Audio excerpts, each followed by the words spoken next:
So ayun na nga, pagbalik namin ng parking, nakita namin dapa na yung isang gulong namin sa harap. Buti na lang meron akong tire inflator. Halika, pakita ko sa inyo kung paano. Video tayo.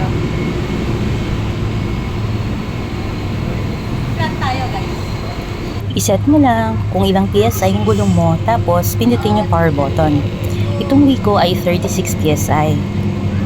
Sinasaksak nga pala ito dun sa port kung saan natin sinasaksak yung ating car charger. Mahaba naman yung cordon niya, kaya abot kahit sa harap o sa likod man.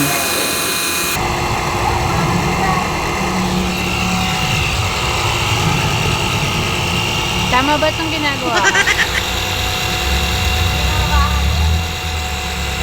Uy, umangat na siya. Ang galing. Oh, ha? Ika ba? Hey! Unikot lang to, di ba? Hmm. Okay na siya. Okay na to.